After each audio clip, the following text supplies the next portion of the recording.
I want to thank Nick and Kelli for all the hard work they put into making this night happen. They have a new baby, a new career, and a lot of money and time went into making this night happen. So let's give them a quick round of applause.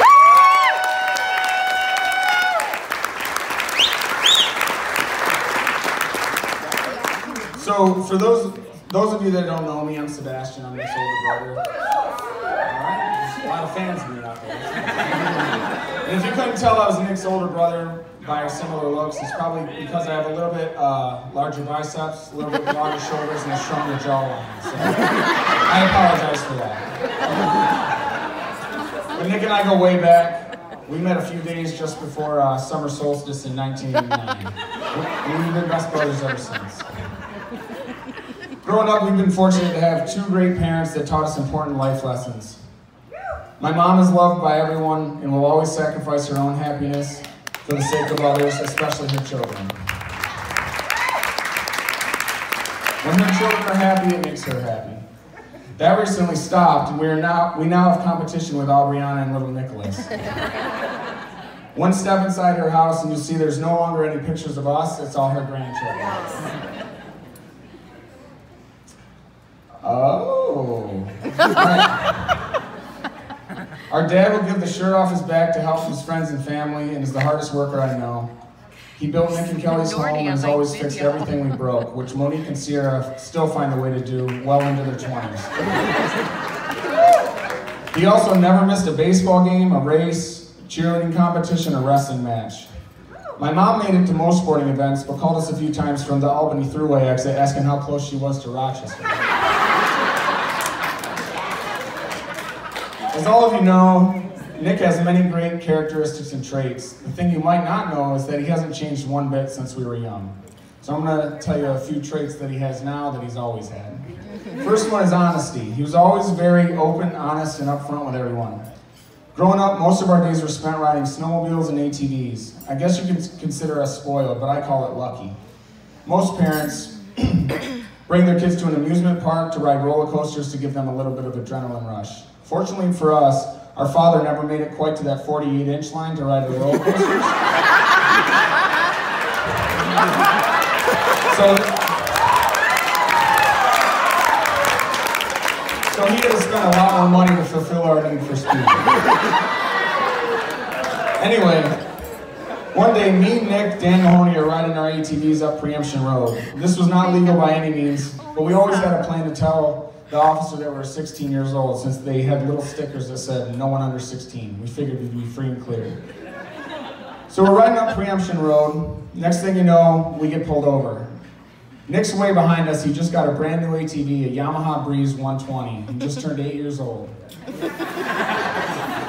So we get pulled over, and me and Dan look at each other and we say, we're 16, we're 16. Meanwhile, I'm 12, he's 14. We get pulled over, he asks us our age, we say we're 16, he says, where's your license? I said, we just turned 16, we don't have our license yet. All of a sudden, we hear a buzzing sound coming from behind us.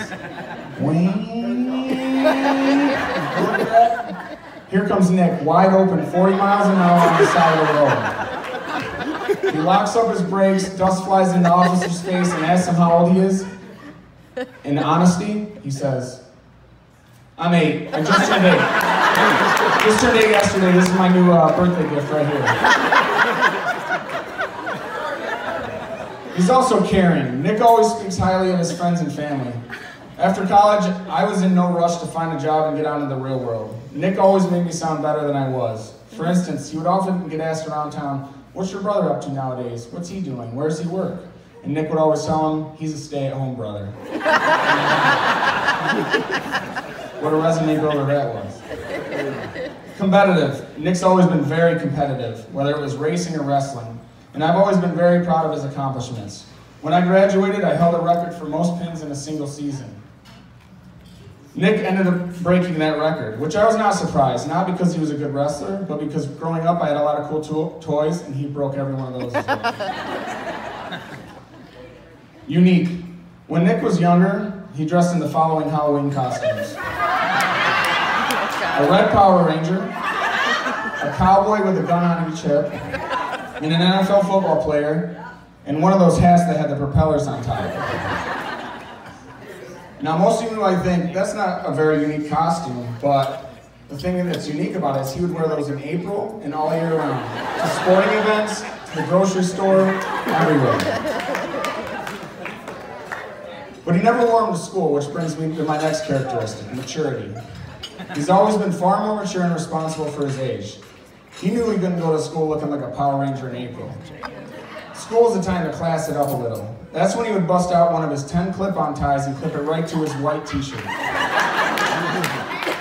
But what more would you expect from a kid that once told my Aunt Christina and I that he wanted to change his name to Barry after a Chuck Norris film? Kelly, please don't let Nicholas dress Nicholas for school. Lastly, and unfortunately, nobody is perfect, and Nick is no different. He can be a little unlucky at times, or as Jimmy and I would call it, a jinx. Nikki, myself, and Jimmy are huge Cowboys fans. In the late 2000s, Jimmy and I started to notice something. A key player of the Cowboys would get hurt every single year. It was always someone different and always a superstar. Come to find out, Nick was buying these guys' jerseys.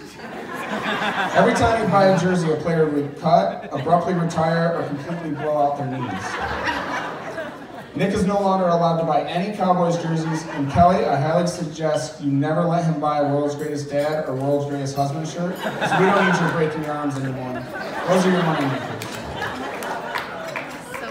Kelly, you and I have gotten to know each other quite a bit over the past year or so. Not as much as Nick thinks we got to know each other, since he pointed out that little Nicholas was born 9 months after I first stayed the weekend at your house.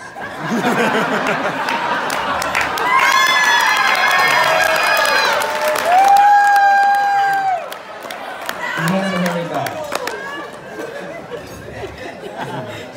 I look forward to getting to know your parents a little better tonight and in the future.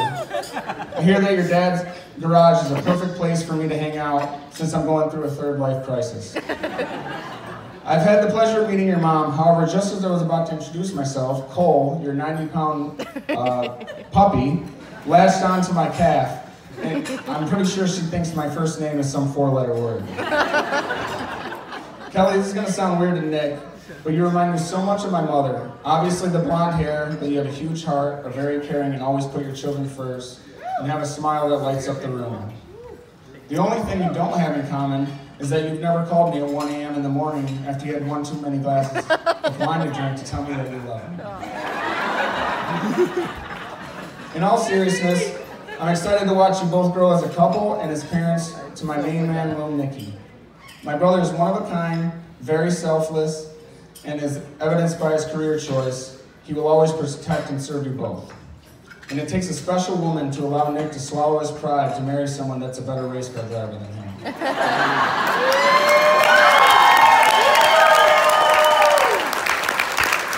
With that being said, my advice to you both will compare marriage to racing. Tonight is the green flag.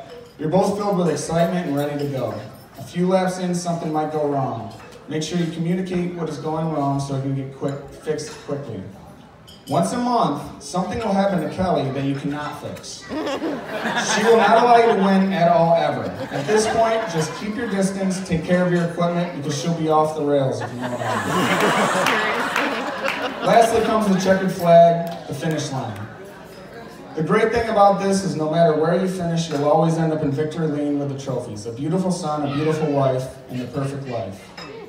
So on behalf of myself, the groomsmen, the bridesmaids, and their family, let's raise a glass and toast Mr. and Mrs. Frado.